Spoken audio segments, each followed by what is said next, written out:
বন্ধুরা, নমস্কার। আশা করি সকলে ভালোই আছেন, আমিও ভালো আছি।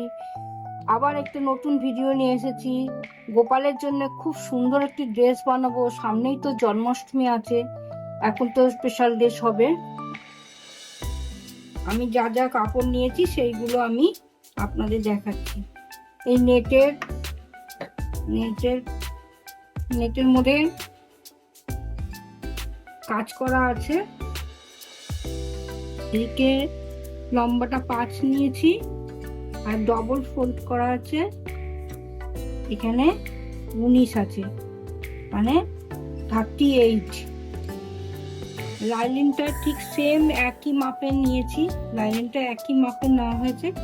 এবার আমি এটা লাইনিংটা প্রথমে জুড়বো।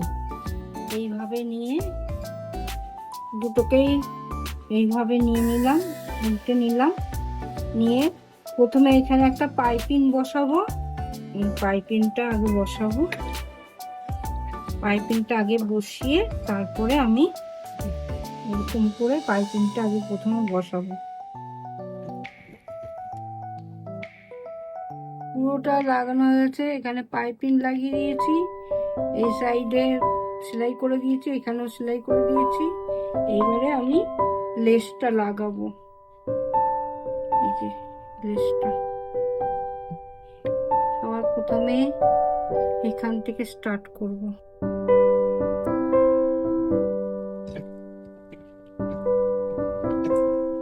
পুরোটা লেসটা লাগানো হয়ে গেছে। এবার আমি কুচি করব।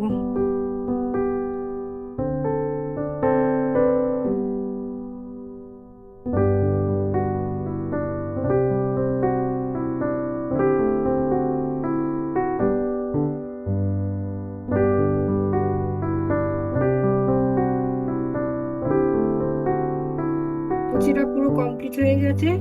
এবারে কোমরে পট্টি লাগিয়ে আপনাদের দেখাচ্ছি। জামাটা পুরো কমপ্লিট হয়ে গেছে, ঘাগরাটা।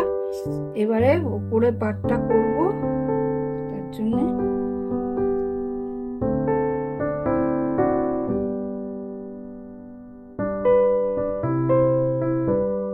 এদিকটা 3.5 আছে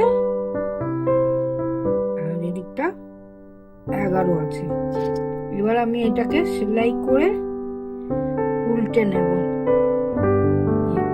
এটাকে উল্টো করে নিয়েছি, এটাকে উল্টো করে নিয়েছি। এবারে এটাকে সেলাই করব। পাটটা হয়ে গেছে, পাগড়িও হয়ে গেছে। যদি ভিডিওটি ভালো লাগে তাহলে একটু লাইক, শেয়ার, কমেন্ট করবেন এবং সাবস্ক্রাইব করতে ভুলবেন না। ভিডিওটা সম্পূর্ণ দেখার জন্য অসংখ্য ধন্যবাদ। এবার আমি গোপালকে পরিয়ে দেখাচ্ছি।